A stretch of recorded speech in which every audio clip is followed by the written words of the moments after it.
Welcome. We learned in the Mishnah, Hamafkid Eitzel Chavero Behema O Kelim.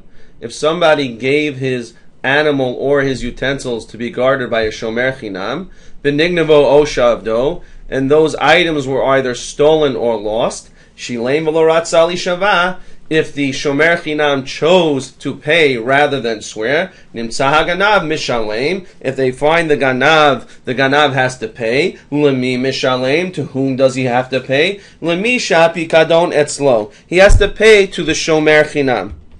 Today we will begin discussing the Kושיה and the Teirutz that are brought in the Gemara concerning this Mishnah.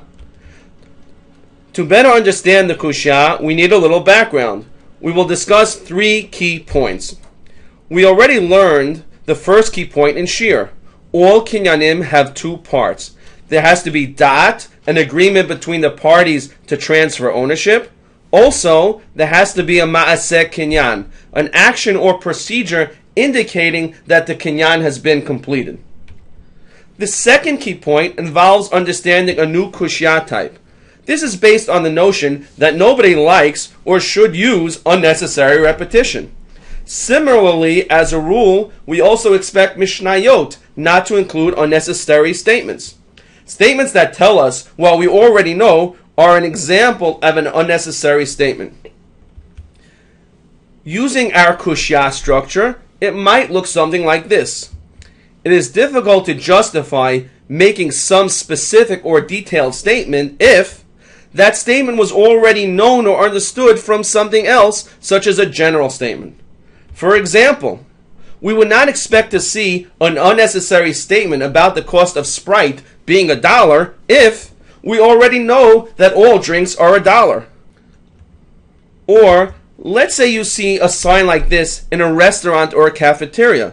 It would be unnecessary to ask the price of a can of Coke, wouldn't it? Why? Because the sign uses the picture of a Sprite can to indicate to us what a can of soda costs. You will never say to the person behind the counter, I know that Sprite is $1. I was just wondering, how much for a can of Coke? Why not? Because it's clear from the example. The final key point of introduction is another rule about the way Mishnayot work. When teaching a halacha, the Mishnah frequently uses examples in the form of a case to teach a halacha that would apply to a broader group. Meaning, the rule is not just about the example, the rule applies to all things like the example. The example is only used to help teach the rule. Here are a few such examples. The first Mishnah in Bava Kama discusses how much the owner of an ox that gores a pregnant cow needs to pay. However, this halacha does not only apply to an ox that gores a cow, it applies to all situations like this. A second example can be found in Masechet Sukkah. The Mishnah discusses that the Chalil was played in the Beit HaMikdash during the celebration of the Simchat Beit HaShoeva. Nevertheless, the Chalil was not allowed to be played on Yom Tov or Shabbat.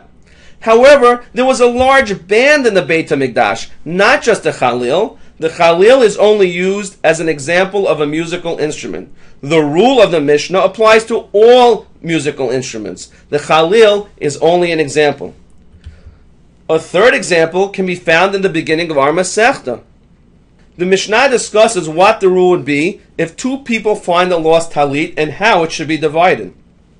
However, the rule of the Mishnah does not just apply to talitot, it applies to any lost object that might be found by two people at the same time. A talit is only used as an example. So let's review our three key introductory points. First, kinyanim all need both da'at and ma'aseh kinyan. Second, Mishnayot are not supposed to repeat themselves unnecessarily. Third, Mishnayot often use examples to teach rules that apply to larger groups.